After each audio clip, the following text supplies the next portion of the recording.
আসসালামু আলাইকুম আমার কলেজের ভাইয়াপুরা কেমন আছেন? আসলে পৃথিবীর অবস্থা অনেক খারাপ, তো অনেক টেনশনে চিন্তা ভাবনায় আছি, অনেক ভয়ও পাচ্ছি। তো সবাই জানাবেন আপনারা কেমন আছেন, কে কে মিডল ইস্টে আছেন বা কোথায় আছেন, কোথা থেকে আমার ভিডিওটা দেখছেন কমেন্টের মাধ্যমে জানাবেন। সবার জন্য অনেক দোয়া। আসলে যুদ্ধ কারোর জন্যই ভালো কিছু ডেকে বা বয়ে নিয়ে আসে না। আর জিনিসের দাম অনেক বেশি বেড়ে গেছে আমিরাতে। তো এদিক দিয়ে আমার চুলাটা এত বেশি নোংরা হয়ে আছে, ঈদের পর থেকে আমি এই চুলাটা পরিষ্কার করার টাইমই পাই নাই। বলবেন যে কেন পাই নাই? বাচ্চারা এক তো অসুস্থ ছিল, তারপরে গেল তুফান, বৃষ্টি, ঝড়। তো সব মিলিয়ে কিন্তু নিজের অনেকগুলা কাজ করে উঠতে পারিনি। তো যাই হোক, এখানে বালিশ একটা দিছি ওয়াশ করার জন্য। মেয়ে বমি করে দিছিল যখন। আর এই স্প্রে দিয়ে গেলাম চুলাতে সুন্দর করে, যেন চুলাটা ভিজে। তারপরে কিছুক্ষণ পরে এটা পরিষ্কার করব। তো একটু বাচ্চাদের দেখতে বাইরে বের হলাম।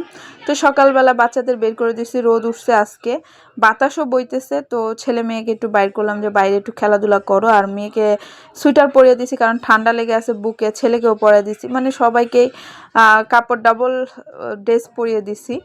তো এদিক দিয়ে রাফিকে গাড়ির ভিতরে বসিয়ে মেজো ছেলে ঠেলতেছে, দেখতে পাচ্ছেন। সবাই কিন্তু ডবল ডবল কাপড় পরা, কারণ বাইরে বাতাস যেমন রোদ তেমন বাতাস। তো বাচ্চাদের যেন ঠান্ডাটা বেড়ে না যায় তার জন্য কিন্তু আমি এভাবে আর কি পদক্ষেপ নিলাম। আর এমনি তো অনেক টেনশনে আছি। আমিরাতে পরিস্থিতি বা মিডল ইস্টের কোথাও পরিস্থিতি ভালো না, বা দেশের পরিস্থিতিও ভালো না। দেশে অনেক জায়গায় তেল শেষ হয়ে গেছে। তো যাই হোক, এখানে বাচ্চাদের দেখে এসে কিন্তু আমি চুলাটা পরিষ্কার করে নিয়েছি। দেখেন কি সুন্দর লাগতেছে মাশাল্লাহ। এই কয়দিন আমার দম বন্ধ হয়ে আসতেছিল চুলা অপরিষ্কার দেখে। তো এটাকে ভালো করে ঘষে মেজে তারপরে কিন্তু পরিষ্কার করছে, একদম চকচক করতেছে মাশাল্লাহ করে। এদিক দিয়ে আমি এটা করার সাথে সাথে আরোহিমা আপা এসে আমাকে দিয়ে গেছে হলো স্যুপ। তো এই স্যুপটা দেখেন, যেমন খেতে মজা হয়েছে তেমন দেখতে মজা হয়েছে, দেখতে সুন্দর হয়েছে। আর এত বেশি স্পাইসি হয়েছে মানে বলার বাহিরে। সকালবেলা এই স্পাইসি স্যুপটা খেয়ে আমার মানে বুক জ্বলা শুরু করে দিয়েছিল, কিন্তু টেস্ট একদম মানে অনেক ভালো লেভেলের। তো এই স্যুপগুলো আমার ঘরে ছিল, তো আমি বানানোর টাইম পাই না রোজার মাসে। তো আবা বানাইছে। আর এদিক দিয়ে বাচ্চাদের জন্য ব্রেড ছেঁকে নিলাম, এখন ওদের ডাক দিয়ে এনে খাইয়ে দিছি, ব্রেড সবগুলা খাইয়ে দিছি। তো এভাবে করে বাচ্চাদের সকালবেলা যদি একটু বাইরে খেলতে দিতে পারি তাহলে ভালোই লাগে। এখন পর্যন্ত গরম আসে নাই, তো মাত্র গরম আসা শুরু হচ্ছে। তো এখন বৃষ্টিটা গেলে হয়তো বা গরমটা বেশি পড়বে। তো আমিও একটু ঘোরাঘুরি করতেছি নাস্তা করার পর। তো আমিও বের হয়ে গেলাম ঘর থেকে, দেখতেই পাচ্ছেন। তো আমি নাস্তা করতে করতে কিন্তু বের হয়েছে, আমার মুখে কিন্তু ব্রেড। তো বাতাস যেহেতু বইতেছে আমি বলি একটু বাইরের থেকে আসি, আবহাওয়াটা আমিও একটু শরীরে লাগাই, আমার থেকেও ভালো লাগবে। আর গাছপালা কিন্তু অনেক পরিষ্কার হয়ে গেছে। আসলে বৃষ্টির পরে যে একটা পরিবেশ তৈরি হয় না, খুব সুন্দর, মানে এক কথায় অসাধারণ হয়। কারণ সব কিছু পরিষ্কার পরিষ্কার জগজগ করে, চকচক করে। যেমন সবুজ সবুজ এখন একদম সুন্দরভাবে দেখা যাচ্ছে, যে সবুজ গাছপালা, লতা পাতা। তো খুবই ভালো লাগে আসলে। আর এইভাবে বাতাসে দেখেন চুল উড়িয়ে নিয়ে গেলে তো আরো বেশি ভালো লাগে, তাই না? তো ওই দেখেন আমার ছোট ছেলে কি করতেছে, মেয়ে কি করতেছে সেটা দেখাই। তো আয়েশা আর আফিস দুজন মিলে কিন্তু অনেক বেশি দুষ্টুমি করতেছে। আর বলবেন যে আমার বাচ্চারাই শুধু, অন্য ঘরের বাচ্চারা কোথায়? আসলে ওরা যেহেতু বৃষ্টি নাই, সবাই সবার ভাবে বাইরে চলে গেছে।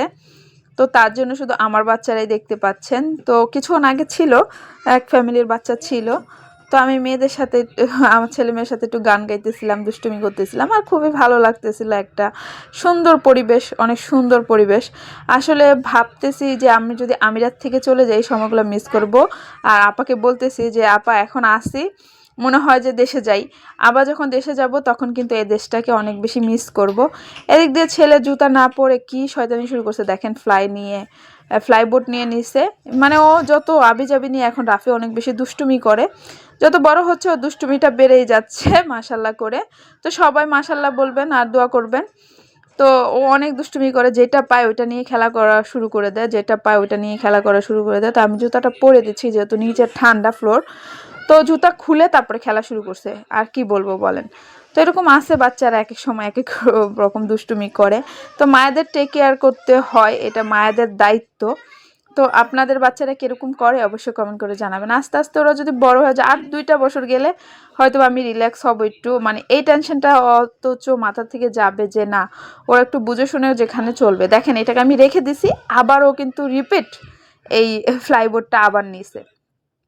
তো আপনাদের বাচ্চা কি এরকম বেশি দুষ্টুমি করে কিনা কমেন্ট করে জানাবেন। আমার বাচ্চারা অনেক বেশি দুষ্টুমি করে। দেখেন রায়হান, রাহিম, আয়েশা ওরা কি করতেছে, মানে এক একজন এক একটা দুষ্টুমি নিয়ে ব্যস্ত থাকে। এই দেখেন রাফি, ওদের পর্যন্ত মানে ওরা যেটা করবে রাফি সেটা করবেই, এটা ওর একদম একটা অভ্যাস। মানে যেটা দেখবে আয়েশা করে ওইটা রাফি করবে, যেটা দেখবে রায়হান করে ওইটা রাফি করবে। রাফি ওদের থেকে বেশি কি করা যায় সেটা চেষ্টা করে। তো এদিক দিয়ে আমি রুই মাছ দিয়ে আলু দিয়ে রান্না করছিলাম গতকালকে। তো এখন দুপুরের খাবার এটা দিয়ে খাবো, কারণ অনেক টাইম আমি বাইরে ছিলাম, তারপর একটু ঘরে এসে একটু টুকিটাকি কাজ করছিলাম। তো এখন এটা দিয়ে খাবো। রাত্রে আমি রান্না করব, দেখি কি রান্না করা যায়। আজকে কি নিয়ে আসে আপনাদের ভাইয়া। তো আপনাদের কি হয়েছে, কেন রাগ করতেছো, কেন এখন খেলা করতেছো? এখন দেখেন আপুরা ভাইয়ারা, আমি যখন ভিডিও অন করছি ও এখন হাসতেছে, স্মাইল করতেছে। একটু আগে ও কান্নাকাটি করছে।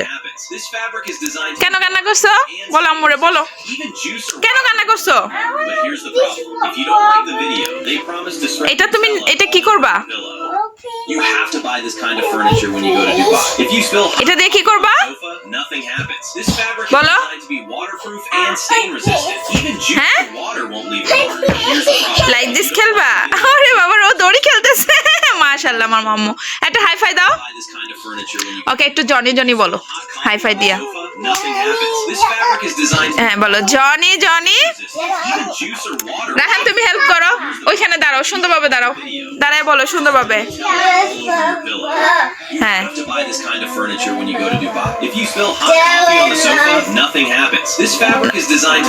Open your mouth. রাহিম তুমি বলো।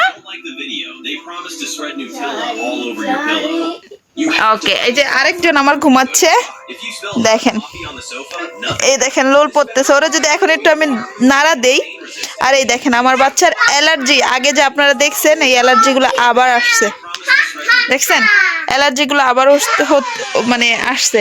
তোকে ধোয়ায় আনছি, ও পটি করছিল, তো এখন ওটা আমি শোয়াই দিলাম।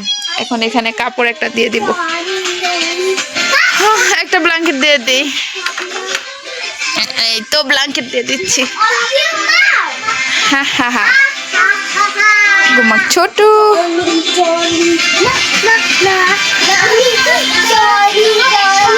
ইয়েস বাবা। আচ্ছা আয়েশা শোনো, রায়ান তুমি পড়তে বসবা না? তোমার টিচার কোথায়? তোমার টিচার, তোমার নানু কোথায়? আমার আম্মু বাংলাদেশ চলে গেছে। তারপরে এই যে কি জানি বলে, রাহানের টিচারও বাংলাদেশ চলে গেছে, টিচারের মাম্মিও বাংলাদেশ চলে গেছে, সব এখন বাংলাদেশে। Eating sugar, no papa. Telling lies, no papa. Open your mouth, ha ha ha. চুনচুনি বাকি। তো যাই হোক, ছেলে মেয়েকে নিয়ে অনেক সময় পার করলাম। তারপর আপনাদের ভাইয়া কিন্তু সন্ধ্যার সময় মানে নিয়ে আসছে মাংস। তো এখানে দেখেন মাংস মানে 8 দেরাম করে বেড়ে গেছে কেজি প্রতি। এখন মাংস আনছে 35 টাকা করে 1 কেজি। আগে মাংস আনতাম 28 টাকা 25 টাকা। তো এখন বর্তমানে মানে 10 টাকাও বলতে পারেন বেড়ে গেছে, বা বলতে পারেন 8 দেরামও বেড়ে গেছে, মানে 8-10 দেরাম বেড়ে গেছে কেজি প্রতি। তো আমি মাংসগুলো আনতাম একদম ফ্রেশ, তো যেটা জবাই করা মাংস। আর এই যে তেলও নিয়ে আসছে, তো দেখে অবাক হয়ে গেছে আসলে, বিশ্বাস করেন অবাক হয়ে গেছে যে জিনিসের দাম এত বেশি বেড়ে যাচ্ছে। এখন মনে করেন 1 কেজি পেঁয়াজ কখনো দেখি 5 টাকা, কখনো দেখি 6 টাকা, কখনো দেখি 8 টাকা।